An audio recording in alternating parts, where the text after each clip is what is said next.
Une autre arme de la sorcellerie. Sila ingine ya uchawi Le sexe. ni ngono. Vous n'avez aucune idée. Amwezi hata kuwazia.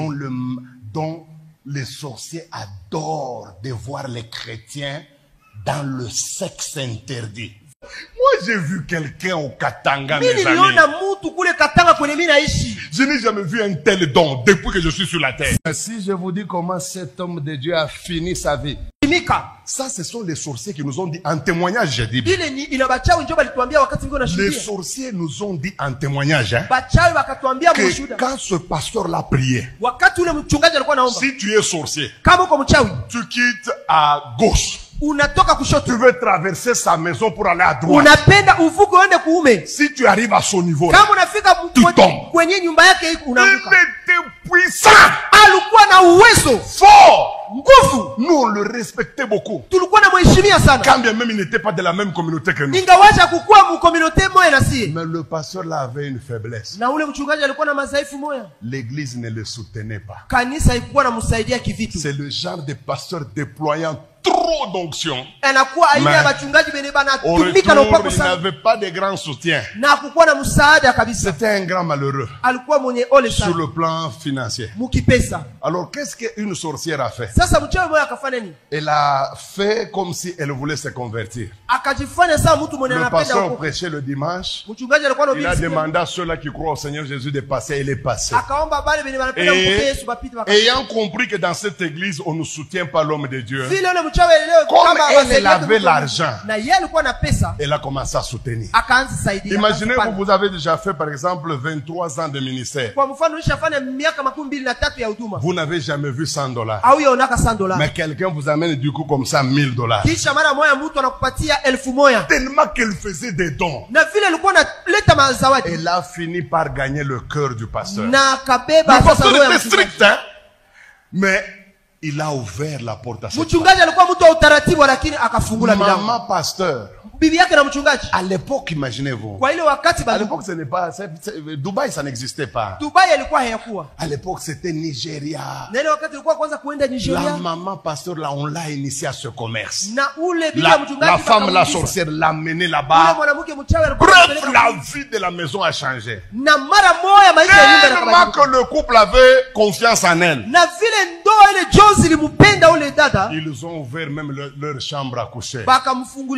La sorcière là venait travailler. Et puis, vu son statut, hein, voir une femme de distinction à son époque là, venir torchonner, laver la maison du pasteur. Pour le pasteur, c'était une forme d'élévation. Le diable reste diable. Un jour, maman pasteur est au Nigeria, mes amis. La maman, la sorcière entre guillemets, s'amène chez le pasteur. Elle lui présente ses problèmes. Alors, le pasteur était très prudent, hein, puisque l'église était à peu près à 100 mètres de sa maison. Le pasteur regarde, il est 20 heures. Ma femme n'est pas là. Prier avec elle, c'est pas bon. Allons à l'église, puisque tu vois l'église, il y a des fenêtres, ça se voit tout ça. Bon, ils sont allés là-bas prier. Ils ont prié de 20 heures jusqu'à minuit. Alors le pasteur a compris qu'il pouvait se reposer. Il dit à la femme, comme ça je te laisse ici, moi je vais dormir chez moi. La femme lui dit ça va. Alors remercions Dieu. Pendant que le pasteur est en train de prier pour remercier Dieu, la femme est en train de se déshabiller. Elle est restée toute nue comme un verre. Et quand le pasteur a dit Amen, il a vu effectivement devant lui qu'il y avait Amen. Alors, ne voulant pas, le pasteur commença à se rendre vers la grande porte. La femme va utiliser la plus grande menace. Elle lui dit, ose sortir. Je vais rester nu. Et je vais crier, je vais dire aux gens que tu es en train de me violer. Le pasteur maintenant était entre son honneur et l'honneur de Dieu. Il va rentrer. Et l'irréparable va être fait. Il va coucher avec cette femme.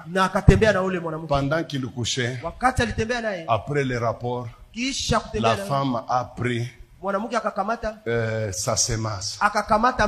C'est elle-même qui nous dit ça dans le témoignage. Écoutez ce qu'elle dit. Parce que nous, quand le pasteur a eu des problèmes, on ne comprenait rien. Elle dit, aussitôt je suis allé dans le Tchanda. J'ai trouvé les sorciers en train de vaquer à leurs occupations. J'ai l'homme que vous avez toujours cherché. Mais quand sorcier là, l'homme méprisait toi. Qui es-tu pour arrêter la musique? Elle dit, j'ai l'homme que vous avez toujours cherché. Personne ne la croyait. Tant le pasteur était fort. Combien de sorciers sont morts à cause de ce pasteur-là? Mais elle va finir par convaincre le chef des sorciers. Et le chef des sorciers a dit, arrêtez la musique, nous allons écouter notre soeur. Et la soeur de dire, Mina tokea mkuangusha ule pasteur munatafutaka miaka na miaka. Je viens de faire tomber le pasteur que vous cherchez il y a longtemps. Lui dit, où est la preuve? Il dit, voici son sperme, il est là. Écoutez ce que cette soeur nous a dit. Elle a dit, on a fêté toute la nuit pour ce pasteur-là. Ils ont couché la nuit, hein? Samedi. Dimanche, le pasteur est entré dans le culte, il n'a pas voulu prêcher. Il était trop pensif. Au milieu du culte, il a commencé à sentir de la fièvre. Il a dit aux anciens, conduisez le culte jusqu'à la fin. Moi, je vais me reposer. Après le culte, les gens sont allés le voir. La fièvre montait sérieusement. Avant même qu'on s'arrange pour l'amener à l'hôpital, à 15 heures, le pasteur est mort. C'est après une année que cette femme va faire le témoignage. Comment le pasteur... Nous sommes allés au cimetière, on pleurait cet homme de Dieu-là. On ne savait pas que le pasteur, on l'a envoûté avec le sexe.